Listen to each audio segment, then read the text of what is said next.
9 हिंदी गद्य खंड का पाठ 3 पढ़ेंगे, जिसका नाम है गुरु नानक देव और इसके लेखक है आचार्य हजारी प्रसाद द्विवेदी। हिंदी साहित्य के इतिहास पढ़ाने के क्रम में मैंने आपको बताया था कि आचार्य हजारी प्रसाद द्विवेदी शुक्ल युग के श्रेष्ठ निबंधकारों में गिने जाते हैं और इनका समय शुक्लोत्तर युग में भी पड़ता है और इन्होंने कई निबंध और उपन्यास लिखे हैं और हिंदी साहित्य का कुछ खंड भी इन्होंने लिखा है। हिंदी साहित्य के नाम से हिंदी साहित्य का आदिकाल, इस तरीके से और भी इनकी ऐसी रचनाएं हैं जिससे ये पता चलता है कि ये उच्च कोटि के एक साहित्यकार थे और गद्य के क्षेत्र में ही इनका अधिकतर साहित्य हमको देखने को मिलता है। प्रस्तुत पाठ में इन्होंने गुरु नानक देव जी, जो सिखों के पहले गुरु माने जाते हैं, सिख धर्म की जो शुरुआत हुई वो गुरु नानक देव जी से ही मानी जाती है और उसके बाद और भी कई उस धर्म में गुरु हुए, मगर गुरु नानक देव जी आदि गुरु हैं। आदि मतलब प्रथम गुरु।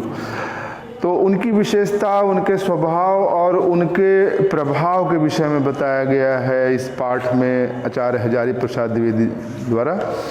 आइए उसके पहले हम थोड़ा सा उनके जीवन परिचय के ऊपर प्रकाश डाल लें। तो आचार्य हजारी प्रसाद द्विवेदी जी का जन्म 1907 ईस्वी में बलिया जिले के आरत दुबे का छपरा नामक ग्राम में हुआ था। इनके पिता श्री अनमोल द्विवेदी और माता का नाम श्रीमती ज्योतिषमती था। इनकी शिक्षा का प्रारंभ संस्कृत से हुआ और इंटर की परीक्षा उत्तीर्ण करने के बाद इन्होंने काशी हिंदू विश्वविद्यालय से ज्योतिष तथा साहित्य में आचार्य की उपाधि प्राप्त की। 1940 ईस्वी में हिंदी एवं संस्कृत के प्राध्यापक के रूप में शांति निकेतन चले गए। यहीं ने विश्व कवि रविन्द्रनाथ टैगोर का सानिध्य मिला और साहित्य सृजन की ओर अभिमुख भी हो गए। 1956 ईस्वी में काशी हिंदू विश्वविद्यालय के हिंदी विभाग में अध्यक्ष नियुक्त किए गए। कुछ समय तक पंजाब विश्वविद्यालय में हिंदी विभागाध्यक्ष के रूप में भी कार्य किया। सन 1949 ईस्वी में लखनऊ विश्वविद्यालय ने इन्हें डीलिट यानी डॉक्टरेट की उपाधि दी और सन 1957 ईस्वी में भारत सरकार ने पद्म भूषण की उपाधि से विभूषित किया। 18 मई 1979 ईस्वी को इनका देहावसान हो गया। ये जो पद्म भूषण है ये नागरिक अलंकरण एक प्रकार से कहा जाए सम्मान है, जिसमें पद्मश्री, पद्म भूषण, पद्म विभूषण और इसके बाद अंत में भारत रत्न इस तरीके से सम्मान दिया जाता है। तो इन्हें पद्म भूषण की उपाधि से भारत सरकार ने सम्मानित किया था। तो आप इनके जीवन परिचय वाले खंड में देखें तो इनकी जो शिक्षा दीक्षा थी संस्कृत में हुई, यानी ये संस्कृत के प्रकांड विद्वान थे। इसके अलावा इन्होंने प्राध्यापकी के क्षेत्र में काफ़ी कार्य किया, चाहे वो शांति निकेतन हो, चाहे काशी हिंदू विश्वविद्यालय हो या पंजाब विश्वविद्यालय हो, और इस तरीके से शिक्षा जगत से जुड़ करके इन्होंने तमाम तरीके से हिंदी की सेवा की। अब देखें, ये तो जीवन परिचय वाला खंड हो गया। अब साहित्यिक परिचय में क्या क्या इन्होंने साहित्य के क्षेत्र में कार्य किया। द्विवेदी जी ने बाल्यकाल से ही श्री व्योमकेश शास्त्री से कविता लिखने की कला सीखनी आरंभ कर दी थी। शांति निकेतन पहुंचकर इनकी प्रतिभा और अधिक निखरने लगी। कविंद्र रविंद्र का इन पर विशेष प्रभाव पड़ा। बंगला साहित्य से भी ये बहुत प्रभावित थे। ये उच्च कोटि के शोधकर्ता, निबंधकार, उपन्यासकार एवं आलोचक थे। सिद्ध साहित्य, जैन साहित्य एवं अपभ्रंश साहित्य को प्रकाश में लाकर तथा भक्ति साहित्य पर उच्च स्तरीय समीक्षात्मक ग्रंथों की रचना करके इन्होंने हिंदी साहित्य की महान सेवा की। वैसे तो द्विवेदी जी ने अनेक विषयों पर उच्च उत्कृष्ट कोटि के निबंधों एवं नवीन शैली पर आधारित उपन्यासों की रचना की है, पर विशेष रूप से वैयक्तिक एवं भावात्मक निबंधों की रचना करने में ये अद्वितीय रहे। द्विवेदी जी उत्तर प्रदेश ग्रंथ अकादमी के अध्यक्ष और हिंदी संस्थान के उपाध्यक्ष भी रहे। कबीर पर उत्कृष्ट आलोचनात्मक कार्य करने के कारण इन्हें मंगला प्रसाद पारितोषिक प्राप्त हुआ। इसके साथ ही सुर साहित्य पर इंदौर साहित्य समिति ने स्वर्ण पदक प्रदान किया। तो ये साहित्यिक परिचय हो गया। तो साहित्यिक परिचय में आप देख रहे हैं कि इनके साहित्यिक कार्य को देखते हुए इनकी रचना कबीर पर मंगला प्रसाद पारितोषिक प्राप्त हुआ। ये भी एक पुरस्कार है साहित्य के क्षेत्र में। साहित्य के क्षेत्र में कई प्रकार के पुरस्कार दिए जाते हैं, चाहे वो सरस्वती सम्मान हो, चाहे व्यास सम्मान हो, ये मंगला प्रसाद पारितोषिक है या साहित्य अकेदमी है। और सबसे बड़ा जो साहित्य के क्षेत्र में पुरस्कार भारत सरकार देती है वह है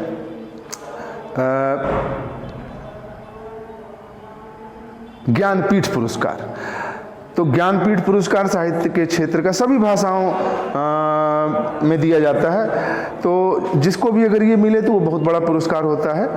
तो इन्हें इसी तरीके के जितने भी पुरस्कार हैं उसमें मंगला प्रसाद पारितोषिक मिला। और भी बहुत सारी सरकारें हैं, राज्य सरकारें हैं जो अपने अपने यहाँ के सम्मानों को भी साहित्यकारों को प्रदान करती हैं। तो इसी तरीके से जो मध्य प्रदेश सरकार है और वहाँ पर इंदौर साहित्य समिति जो गठित की गई है उसने इनकी रचना और साहित्य पर इन्हें इंदौर साहित्य समिति ने स्वर्ण पदक प्रदान किया था। तो ये इनका साहित्यिक परिचय हो गया।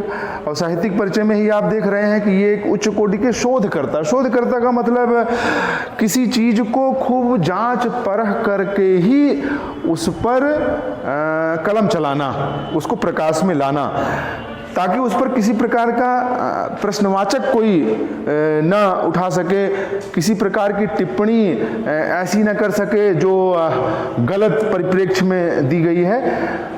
तो जब तक आप उस पर शोध नहीं करेंगे सही तरीके से रचना का जो स्वरूप है वो निखर कर नहीं आता। तो ये उच्च कोटि के शोध करता थे और निबंधकार, उपन्यासकार और आलोचक तो थे ही।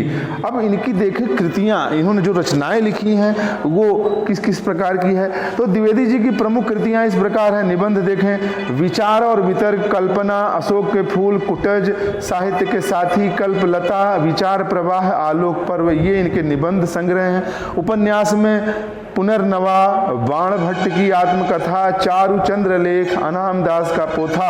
और आलोचना साहित्य में आप देखें सूर साहित्य, कबीर, सूरदास और उनका काव्य, हमारी साहित्यिक समस्याएं, हिंदी साहित्य की भूमिका, साहित्य का साथी, साहित्य का धर्म, हिंदी साहित्य, समीक्षा साहित्य, नख दर्पण में हिंदी कविता, साहित्य का मर्म, भारतीय वांग्मय, कालिदास की लालित्य योजना आदि। अब शोध साहित्य में देखें प्राचीन भारत का कला विकास, नाथ संप्रदाय, मध्यकालीन धर्म साधना, हिंदी साहित्य का आदिकाल आदि। अनुदित ग्रंथ यानी जो अनुवाद इन्होंने किए, चाहे वो संस्कृत साहित्य का हो चाहे अन्य भाषा के साहित्य का, तो उसमें देखें प्रबंध चिंतामणि, पुरातन प्रबंध संग्रह, प्रबंध कोश, विश्व परिचय, मेरा बचपन, लाल कनेराज। और संपादित साहित्य यानी इन्होंने अपनी देखरेख में जो रचनाएं प्रकाशित करवाई उनके नाम देखें, नाथ सिद्धों की बानियाँ, संक्षिप्त पृथ्वीराज रासो और संदेश रासक। अब द्विवेदी जी की जो भाषा है उस पर भी अगर आप देखें तो ये द्विवेदी जी भाषा के प्रकांड पंडित थे। संस्कृत निष्ठ शब्दावली के साथ साथ आपने निबंधों में उर्दू, फारसी, अंग्रेजी एवं देश शब्दों का भी प्रयोग किया है। इनकी भाषा प्रौढ़ होते हुए भी सरल, संयत तथा बोधगम्य है। तो इनकी जो भाषा है वो परिपक्व है मगर उसमें सरलता है, बोधगम्यता है। अब मुहावरे दार भाषा भी इन्होंने अपने लेखन में प्रयोग की है। विशेष रूप से इनकी भाषा शुद्ध संस्कृत निष्ठ साहित्य खड़ी बोली है। इन्होंने अनेक शैलियों का प्रयोग विषयानुसार किया है जिसमें प्रमुख है गवेषणात्मक शैली, आलोचनात्मक शैली, भावात्मक शैली, हास्य व्यंग्यात्मक शैली और उद्धरण शैली। तो ये शैलियाँ हैं जिसके आधार पर आप अपनी बात को समझाने का प्रयास करते हैं दूसरे पक्ष के सामने। तो अगर हम देखें तो द्विवेदी जी, आचार्य हजारी प्रसाद द्विवेदी जी, ये उच्च कोटि के निबंधकार, आलोचक और उपन्यासकार थे। और इनकी रचनाओं में आप देख लें, इनकी प्रमुख रचनाएं जो हैं उसमें कम से कम 2-2 रचनाएं याद कर लें, जैसे 2 निबंध याद कर लें, 2 उपन्यास याद कर लें, और जो इनकी आलोचनात्मक कृतियां हैं उसमें से 2 याद कर लें। तो ये बड़ा अच्छा रहेगा आपके लिए। जितना अधिक आप याद कर पाएंगे उतना आपके लिए अच्छा है। और जीवन परिचय वाले खंड में जन्म मृत्यु का सन, माता पिता का नाम, और जो प्रारंभिक शिक्षा है और कहाँ कहाँ इन्होंने अध्यापकी कार्य किया, ये याद कर लेंगे तो बड़ा अच्छा रहेगा। कारण ये है, इसके आधार पर जो हिंदी साहित्य के इतिहास के प्रश्न आते हैं उसको भी आप आसानी से कर पाएंगे। अब आ जाए हम अपने गुरु नानक देव वाले पाठ पर। तो गुरु नानक देव जी किसी परिचय के मोहताज नहीं हैं, और गुरु नानक देव जी के विषय में आचार्य हजारी प्रसाद द्विवेदी जी ने यह बताने का प्रयास किया है कि जिस प्रकार चंद्रमा अपनी कलाओं के द्वारा जो घटने बढ़ने की उसकी प्रक्रिया है, उससे उसका सौंदर्य और निखरता है, तो जो गुरु नानक देव जी हैं वो पूर्णिमा के चांद की तरह हैं। और संयोग देखिए, कार्तिक पूर्णिमा को ही गुरु नानक देव जी का जन्म हुआ। तो जो लेखक है आचार्य हजारी प्रसाद द्विवेदी जी हैं, वो ये कहते हैं कि जैसे चंद्रमा अपनी पूरी सुंदरता और पूरे प्रकाशित स्वरूप के कारण संसार को आलोक से, प्रकाश से भर देता है, वैसे ही गुरु नानक देव जी ने अपने जन्म द्वारा, अपने ज्ञान द्वारा संसार का कल्याण किया, उसकी भलाई की, उसे दिशा निर्देशित किया, उनका मार्गदर्शन किया। इसीलिए वो हमारे लिए पूजनीय हैं। और हर क्षण, भले ही वो शारीरिक रूप से, भौतिक शरीर से हमारे बीच में नहीं है, मगर उनकी जो ज्ञान है की बातें हैं, उनकी जो शिक्षा है, वो आज भी हमारा मार्गदर्शन करती हैं। और आध्यात्मिक रूप से, मानसिक रूप से वो हमारे बीच आज भी मौजूद हैं। अगर आचार्य हजारी प्रसाद द्विवेदी जी के अनुसार हम गुरु नानक देव जी के विषय में और देखें तो उन्होंने दूसरे पैराग्राफ में एक संस्कृत सूक्ति का प्रयोग किया है। नवो नवो भवसि जायमानः, गुरु तुम प्रतिक्षण चित्त भूमि में आविर्भूत होकर नित्य नवीन हो रहे हो। हजारों वर्षों से शरतकाल की यह वर्ष सर्वाधिक प्रसन्न तिथि प्रभा मंडित पूर्णचंद्र के साथ उतनी ही मीठी ज्योति के धनी महामानव का स्मरण कराती रही है। इस चंद्रमा के साथ महामानवों का संबंध जोड़ने में इस देश का समस्त चित्र आह्लाद अनुभव करता है। हम रामचंद्र, कृष्णचंद्र आदि कहकर इसी आह्लाद को प्रकट करते हैं। गुरु नानक देव के साथ इस पूर्ण चंद्र का संबंध जोड़ना भारतीय जनता के मानस के अनुकूल है। आज वह अपना आह्लाद प्रकट करती है। तो यहाँ पर लेखक ये बताना चाहता है कि आपका स्मरण जब भी हमारे हृदय में होता है, उसमें एक नवीनता का संचार होता है, नवीन प्रेरणा का संचार होता है। और जो भी श्रेष्ठ आत्माएं होती हैं, उनसे हम अपने नामों को जोड़कर उसी स्मृति को, उसी याद को और उसी प्रभाव को संजो कर रखना चाहते हैं, उसी गुण को हम अपनाए रखना चाहते हैं। तभी तो जो राम और कृष्ण के अवतारी पुरुष हैं ईश्वर के, उन्हीं के द्वारा हम अपने नामों को रखते हैं, चाहे वो रामचंद्र हो, चाहे कृष्णचंद्र हो। तो जो गुरु नानक देव जी हैं, उनका जन्म तो पूर्णिमा के दिन हुआ, इसलिए उनका जो स्वरूप है वह भी पूर्ण चंद्र की ही तरह है। और यह भारतीय जनता उनकी शिक्षा को, उनके विचारों को इसी पूर्णमासी के साथ जोड़कर अपने को आनंदित करती है। अब देखें आगे के पैराग्राफ में गुरु नानक देव जी के विषय में लेखक बताता है कि उनका जन्म लगभग आज से 500 वर्ष पूर्व हुआ था। यानी अगर हम देखें तो उनका जन्म 15वीं शताब्दी में ठहरता है।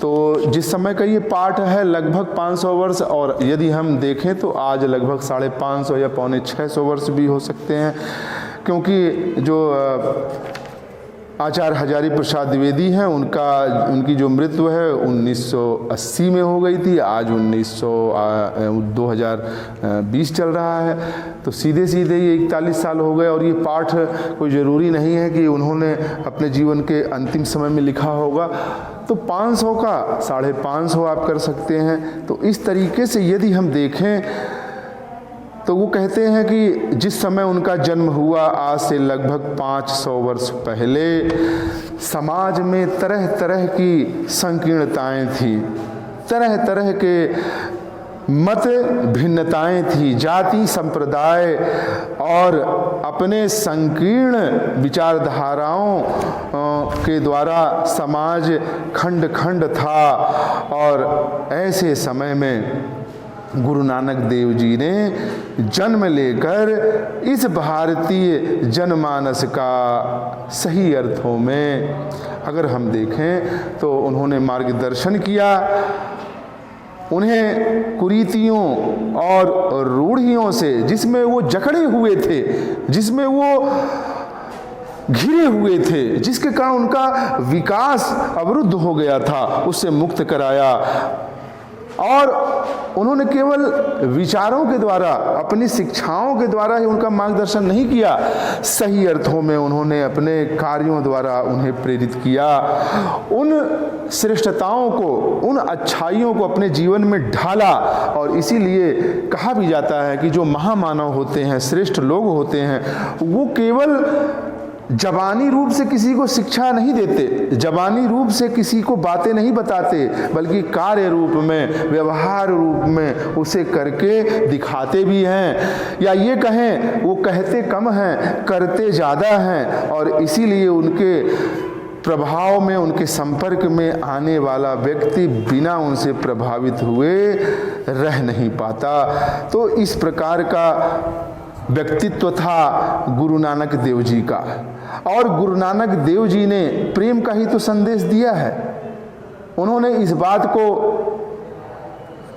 बहुत ही निडरता और स्पष्टता के साथ कहा कि ईश्वर नाम के सम्मुख जाति और कुल के बंधन निरर्थक हैं, क्योंकि मनुष्य जीवन का जो चरम प्राप्तव्य है वह स्वयं प्रेम रूप है। प्रेम ही उसका स्वभाव है, प्रेम ही उसका साधन है। तो प्रेम को यदि आप जीवन में उतार लेते हैं तो निश्चित रूप से ईश्वर आपके समीप है, ईश्वर की प्राप्ति आप शीघ्रता से कर पाने में समर्थ होंगे, ये कहा जा सकता है। और इसमें किसी भी जाति, संप्रदाय, कुल का बंधन नहीं होता। और इसी तरीके से गुरु नानक देव जी के इन्हीं विचारधाराओं के कारण हम देखते हैं कि हिंदू भी उनके शिष्य हुए, मुसलमान भी उनके शिष्य हुए। यानी कहा जाए तो दोनों ही उनके संपर्क में थे। और इन्हीं कारण से हिंदू मुसलमानों की जो आपसी मत भिन्नताएं होते हुए भी उनमें एक रूपता थी, जो उनका सच्चे ज्ञान का स्वरूप था। गुरु नानक देव जी की प्रेरणा से ही जो एक नई विचारधारा, नए पंथ का सृजन हुआ, नामकरण हुआ, उसे सिख कहा जाता है। और उनके अनुयायी सिख कहलाए। उनके जो सिद्धांत हैं वो गुरु ग्रंथ साहिब में संग्रहित हैं। ग्रंथ साहिब कहा जाता है, बाद में उसको गुरु ग्रंथ इसलिए कहा जाता है क्योंकि जो भौतिक शरीर वाले इंसान हैं, संभव है उनमें कुछ कमियां आ जाएं, मगर जो लिखित साहित्य है, जिनमें विचारों का संग्रह है, वही सच्चे अर्थों में हमारा मार्गदर्शन करता है। इसलिए सिखों की, गुरु नानक देव जी की जो पंथ के आगे के लोग थे उनकी ये विचारधारा थी कि ये जो हमारा साहित्य है, ग्रंथ है, वही हमारा सच्चा गुरु है, इसलिए उसका नाम बाद में रखा गया गुरु ग्रंथ साहिब। और उसमें गुरु नानक देव जी की जितनी भी वाणियाँ हैं, विचार हैं, उसका संग्रह है। एक का देखें, 2 पंक्तियाँ इसमें दी गई हैं, लेखक ने उद्धृत किया है। अगम अगोचर अलख अपारा चिंता करहूँ हमारी, और जल थल माही अली भरी पुरला घट घट ज्योति तुम्हारी। तो जो अगम है, अगोचर है, जो दिखाई नहीं पड़ता, जिसका स्वरूप भी अपार है, जो चिंता सबकी करता है, हर प्राणी की करता है, उसका वास तो जल थल हर स्थान पर है, वही तो सबके अंदर ज्योति रूप में प्रकाशित है। और वही स्वरूप गुरु नानक देव जी का भी है, उनकी शिक्षाएं, उनकी बातें।